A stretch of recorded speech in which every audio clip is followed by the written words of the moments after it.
नहमदुहु व नुसल्ली व नुसल्लिमु अला रसूलिहिल करीम अम्मा बाद।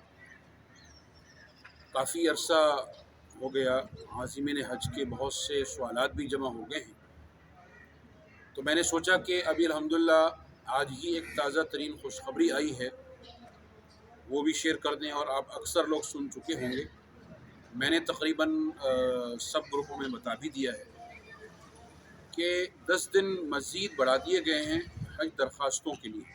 आज वैसे उसकी लास्ट डेट थी, यानी 12 दिसंबर। अब गोया कि 13 दिसंबर से 22 दिसंबर ये मज़ीद 10 दिन आप हजरात को दे दिए गए हैं, और आप इन 10 दिनों में अपने मुताल्लिक़ा 15 बैंकों में से किसी भी बैंक में हज एप्लीकेशन जमा करवा सकते हैं।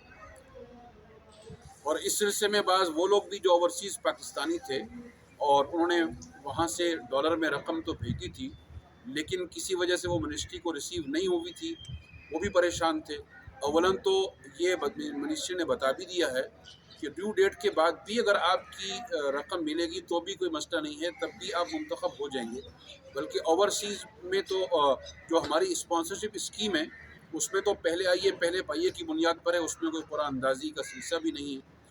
मज़ीद आप हजरात के लिए जो पाकिस्तान से भेज रहे हैं, यानी रेगुलर स्कीम के ज़रिए से हों, उनके लिए कि जो पिछले 5 सालों की पाबंदी थी वो ख़त्म कर दी गई है। यानी कि 2017, 18, 19 और 22 और 23, चूँकि बीच के 2 सालों में यानी कि 2020 और 21 में इंटरनेशनल हज नहीं हुआ था।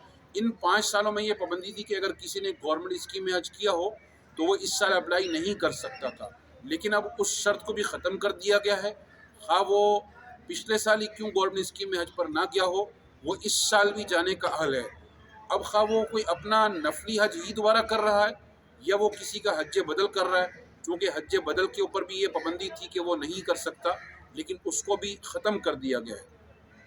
लिहाजा अब ये जो अगले 10 दिन आपको दे दिए गए हैं, इसमें आप अपने मुताल्लिक़ा बैंकों से रब्ता कर सकते हैं, और ये 10 दिन काफ़ी हैं।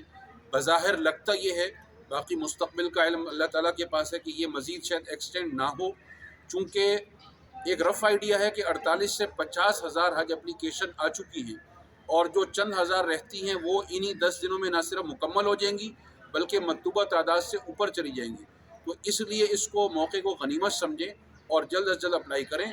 मज़ीद मिनिस्ट्री ने ये बात भी बता दी थी कि कोरोना वैक्सीन की जो एक लाजमी शर्त थी उसको भी ख़त्म कर दिया गया है। अब अगर किसी ने या तो वैक्सीन लगवाई नहीं है या वैक्सीन तो लगवाई थी और वो ये कह रहा था कि मेरा सर्टिफिकेट ही गुम हो गया है, तो अब उनको परेशान होने की ज़रूरत नहीं है, क्योंकि इस शर्त को भी ख़त्म कर दिया गया है।